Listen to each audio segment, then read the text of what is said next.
could talk about the late 1990s or the early 1990s as well. There was this general feeling in the world, as the historian Francis Fukuyama claimed, that this was the end of history.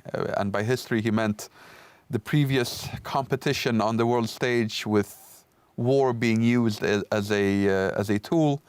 Instead, he argued that global liberalism and democratization and this general emergence of a world culture in which global conflict was somehow no longer an option, according to Mr. Fukuyama. This was the feeling that many had during the 1990s. We also remember the band The Scorpions releasing their hit song "Winds." You may remember. Yes.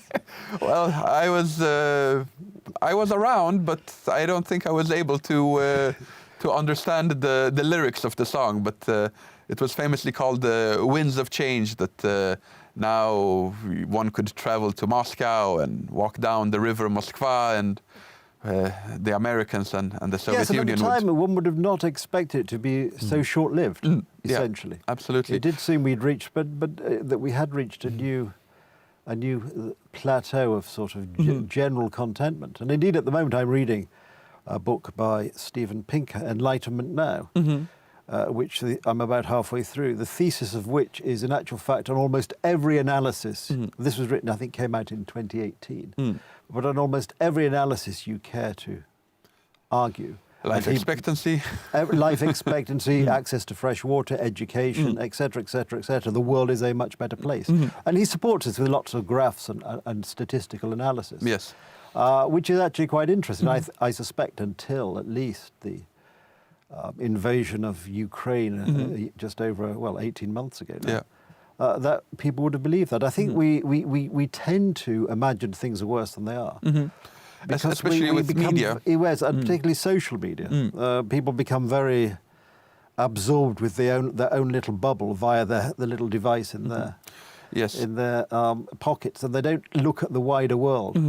And then you have a lot of people also that have this general apocalyptic mindset somehow, that there is always some huge disaster waiting around the corner. Often it is also coupled with this general that they are being prone to seek some conspiracy theories, that there is something lurking in the shadows, and with that comes also a disaster and some malice that is planned for the future of humankind. But to be honest, after 2020, there are some people that could be saying that maybe these people are onto something, because we have seen a pandemic, we have seen a war on a scale that we haven't seen since the Second World War, at least in Europe. Also, it is the largest pair-on-pair war, because previously these other wars, they were usually like the American Global War on Terror, GWOT, as they called it. Yes, essentially between similar people. Absolutely. Air Force, large land armies, artillery in the thousands, armored vehicles, mass armies with hundreds of thousands of soldiers. And it turned out that their capabilities on the battlefield were quite similar. And after that initial push for Kiev, which the Russians, after a month or so, had to realize that they have to lick their wounds a little bit and focus on the Donbass region instead, where their supply lines would be shorter and it would be easier to sustain a long-term offensive.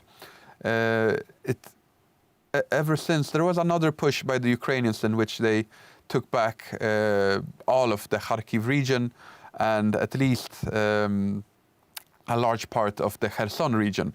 But after that, it has been more or less a stalemate. There have been a few advances in the Bakhmut region, in which the Russians advanced initially, then it was the Ukrainians, then actually the Ukrainians tried in Zaporizhia as well. But in the end, or at least so far, during the summer, that counteroffensive has led them 20-25 kilometers deeper into the Russian lines. But taken on the larger whole, that is not a very mobile form of warfare. So it is truly a conflict that cannot be compared to anything other than the Second World War. If we talk about Europe, maybe it can be compared to the Korean War if we include Asia, potentially even the Iran-Iraq War, but it's still on a much smaller scale. Apart from that, the war in Ukraine also had adverse effects on the food supply to parts of Africa, to the Middle East.